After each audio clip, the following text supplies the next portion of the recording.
Call your sponsor. Call you sponsor. Call you sponsor. Call you sponsor. Call you. Bitch, call your sponsor. Call your Yeah, you're exactly right. And that's, to me, that's what it is. And it does combine for me with the artist state is when I'm doing this, I'm taking care of myself. I'm thinking of that cozy place. I'm thinking of the lighting. I'm thinking of now I'm doing this, in the last few years with the ACA work is, hey, check in with myself. What do I really want to eat? Where do I really want to go? Where am I going to feel comfortable? I mean, that's of utmost importance on this list. And I just realized I did go to a movie by myself too this week. And cozy is another one of my favorite words. I love to be like, what's going to be cozy? What's going to feel cozy right now? Yeah, cozy is a word that I am going to start incorporating more. I think there was such this thing with, especially on the East Coast, whenever like there's a real estate listing and it says cozy, it's like, oh, closet, like especially in New York City, like the word hilarious. Cozy. It's like, small. it's a closet. Sam, cozy means there is no window. That's hilarious. Good point. But cozy, comfortable, cocoon, like home, warm, welcoming, like that wasn't necessarily, it's something that I'm wanting is what I'm really aware of in this conversation. And it is not something that I've actually created in my life. Minimal, sleek, cold, like, that is kind of the vibe, and it looks great, but I don't think it actually feels good to me. Do you know what I mean? Yes, I know exactly what you mean. Sorry, go ahead. No, and so that's that's what that's my key takeaway from this is like, how can I incorporate more coziness to my life? And I also think warm and fuzzy. How can I be warm and fuzzy to myself and others? Well, that's what the person I was married to before, he really liked modern, sleek, minimal. And I did too. I was always drawn to that. But I didn't realize how much his love of it influenced after we got together, my real love of it, right? Because when everything went separate and I was on my own, I was like, I want a pink couch. I want pillows with different designs on, like I have come into this whole different, it's not exactly grandma chic. I would not, I could never, but it's somewhere in between contemporary and lots of color and lots of texture. And it's like, I would not have found this aspect of this design had I stayed with that person. I would not have met this side of myself. That is so beautiful to me because I actually feel like I'm coming into some sort of growth spurt. And, I had a conversation with someone this week and it's like everything that they thought they knew is now being shattered, and it's like, whoa, like even in sobriety. And it's like, what? And it's like, was that great reminder of like, oh yeah, I think I know certain things, like my style and my color palette and blah, blah, blah, blah, and like whatever those things are, on my curated life. And what about the other stuff? Like, am I still open to explore? Or am I just like, oh no, that's not part of the whole scheme of the, that's not the story here, and so I'm literally coming up against this, not even against, I'm just coming up and being presented like, oh, these are old ideas. These are now old and fixed ideas in sobriety, and is that really the case? Right. Oh, that is so good. And that's one of the things Marianne Williamson talks about in A Return to Love, that, she starts believing in this higher power, and her whole world, she said, it feels like a wrecking ball was taken to everything she thought she knew. In a way, it helped her respect this higher power, that it was like, of course your life isn't working the way it is. We got to throw it all out and start afresh. And she respected more the idea of a higher power. And for me, when I'm working with others or seeing somebody go through something and their old ideas get smashed, I'm just like, wow, how great for them. But when I'm going through it,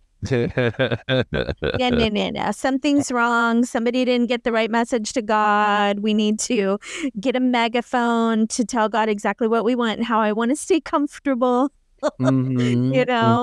Return to sender. Yes. But it is a beautiful thing when old ideas get smashed and you're working towards recovery. And I feel like that ties in with this topic, because the whole point of the creativity in recovery is to keep the open mind. Yeah. Oh gosh. Yeah, and that sometimes can be painful, because it's like what I've heard you share is, we find a dish and decorate. Like, I can get very comfortable, and there's parts of me that don't, like, no, that's settled. We've checked that list. Move on. We don't need to revisit it. It's not subject to change. That's just the way we do things, and what I will say, that the thing that's come to me this week is, there was always this split screen between reality versus fantasy, and in relating to people that I'm like interested in, fantasy has always been the preference, because once they start showing their humanness, I'm like, ugh, like, no, no, thank you. Prefer the fantasy, thank you. Moving along. And what that's done is left me separate. But what I'm noticing is I'm more open and receptive and curious, and actually more interested in reality. Than I mean, who is this person? I don't know. Where's Sam? Return him now.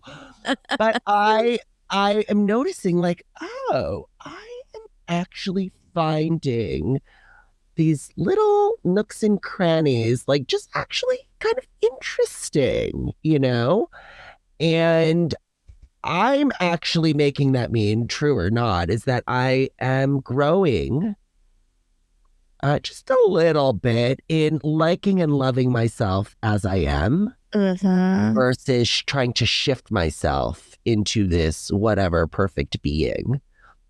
And I'll be better when X, Y, and Z, versus I'm actually great right now. So good. And that's exactly it, is that I can only extend this to others of what I give myself. So if I have the ick in others at displaying humanness, it's because I have the ick in me when I display humanness. Yeah. What a journey. So I have a quick question about this, Julia Cameron. So how many times have you did the cycle for Artist's Way? I think it's such a beautiful process, which I have yet to complete. But how many cycles have you done? Multiple cycles going through? Yes, that's a great question. And I have done it multiple times. I would say 8 times, 3 times all the way through with a group where we stayed consistent. And each of those times, I told you about the lawyer and I can't remember the other 2, but I know that each of those times, one person in the group completely upended their life and changed it by the end. It was never me. But I mean, I guess I did. I moved from, at some point in time. But the other times, I remember going to one and they were charging $1,000 for the same thing that I just gotten a group of people and done for free. And I also remember one time where I was scared that I would do it and again, somebody else would shoot off like the North Star, and I would be left going, well, I went through it and I'm not the one that made the big change. But that was, I think, when I was like in definitely a more victim mentality. Yep. And now I realize how much more power I have in the situation. If you were to go back and do like a split screen of the first time you did it to now, you know, and the various, you know, times you went, the 3 cycles you went through, or the other times that you know, applied certain things, would you see a larger shift? Oh my God. Sam, stay with me in this visual journey of your mind for 2 seconds. Okay, great. I love this. The first time I went through it, I was maybe, I think, 3 years sober. But in Misty terms, let's just say it was like 4 months for other people. And it would be a Sunday morning, and we did not have our cell phones back then. And the girl that I was agreeing to ride with at like some ungodly hour at like 10 in the morning, you know, on a Sunday. And she would honk outside. I would get in my pajamas, not brush my hair, run out there with my book and act like I'd done the work in the group, and my hair's unkept and I hadn't even brushed my teeth. That was the first time I went through it. And I'm like, hey, how did that lawyer change his life?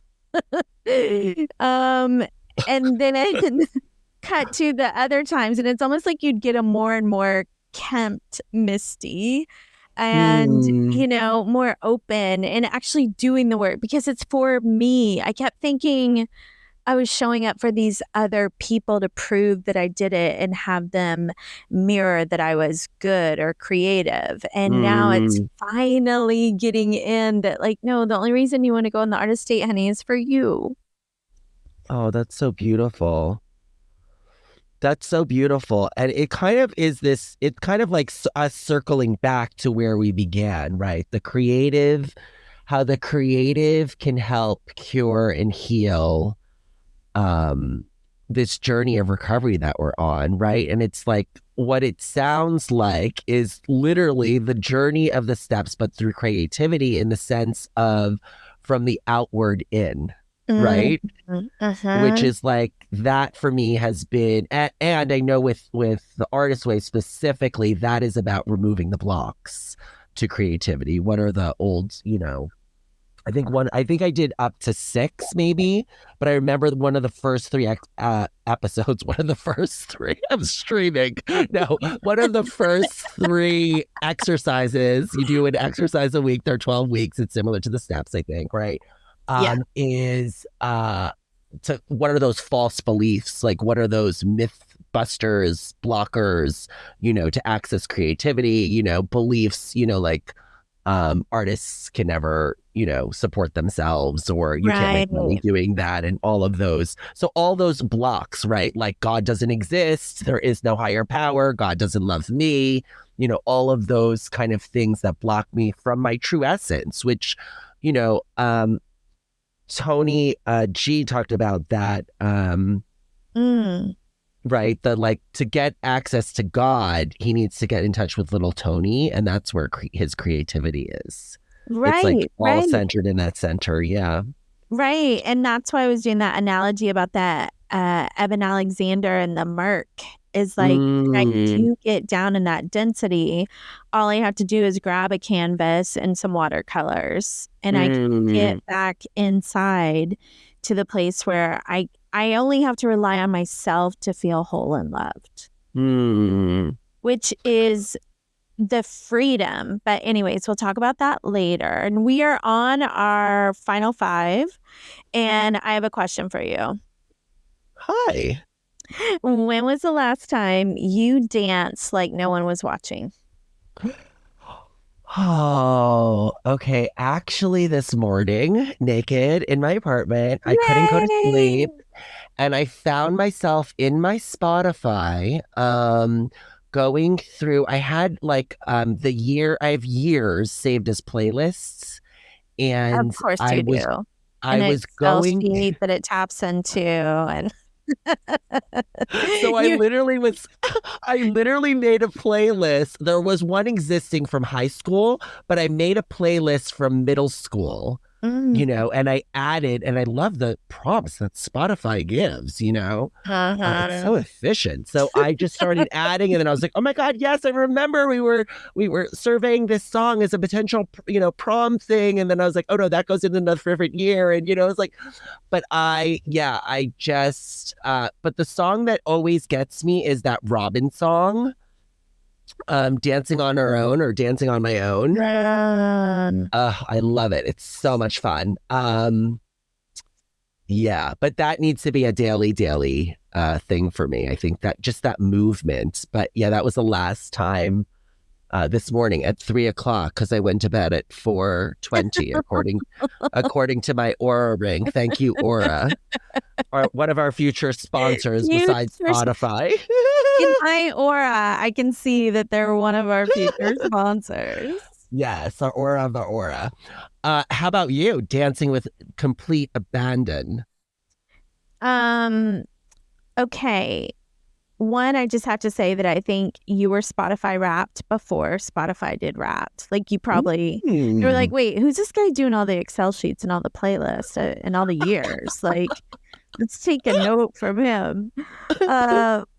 And then, yeah, I think I almost do it daily. I have not this morning. I like woke up at 7:30, jumped on a meeting, then jumped on with you. But it is almost a daily one where I try to, and I got this thing from TJ Maxx or Home Goods, something, but it's a mini karaoke thing where it's just the microphone and it does the Bluetooth and you can do karaoke songs on YouTube with the lyrics. And oh my God. Yeah. So I just grabbed this. It's a gold microphone. And I will just grab this microphone and put on, you know, everything from Al Green to Taylor Swift and everything in between and just go to town. In Florence and the Machine, that one something, anyways, that one comes on and I mean, just forget about it. It's Misty time. Oh, wow. I love this. I'm loving this contraption. I'm going to have to Google that. I'll send you a screenshot. Oh my God. I'll put a link for everyone. You could put a link. Wow. This was wonderful. And I have to say, I just realized, like, of course you selected this. My word for 2024 is creativity. Stop. I literally was going to say goodbye. And then I was like, wait, that's my word of this year. Yeah, of course. We're so in tune. I love this. All right. I'll see you on the next one. Call your sponsor. Let's call your sponsor. Bitch, call your sponsor. Call your sponsor. Call your sponsor. Send us an email with comments, questions, or concerns bcysponsor@gmail.com. Don't forget to rate 5 stars.